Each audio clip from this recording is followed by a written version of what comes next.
John D Rockefeller கடுமையா உழைச்சி தன்னோட முதல் $1 மில்லியன் தன்னோட 33 வயசுல சம்பாதிச்சாரு.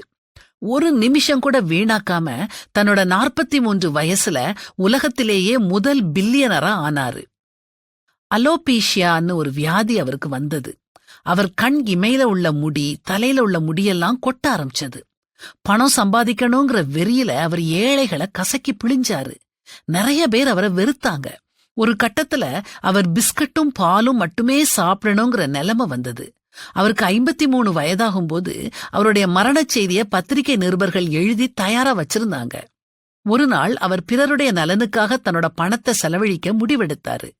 ராக்ஃபெல்லர் ஃபவுண்டேஷன் ஒன்னு ஆரம்பிச்சு கோடிக்கணக்கான டாலர்களை பல்கலைக்கழகங்களுக்கும் ஆஸ்பத்திரிகளுக்கும் தேவனின் பணித்தளங்களுக்கும் கொடுக்க ஆரம்பிச்சாரு.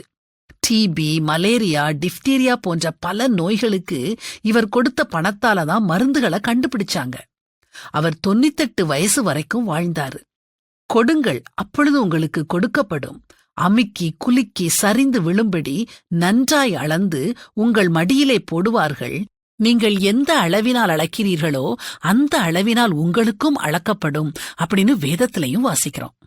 ராக்ஃபெல்லர் தன்னோட பணத்தை வாரி வாரி வழங்க ஆரம்பிச்ச உடனே தேவன் அவருடைய ஆயுசு நாட்களை கூட்டி கொடுத்தாரு. நாமும் நம்ம கிட்ட இருக்கிறத மத்தவங்களுக்கு தாராளமா கொடுக்கணும். நம்ம ஒழுங்கா தசம பாகம் கொடுக்கறோமா?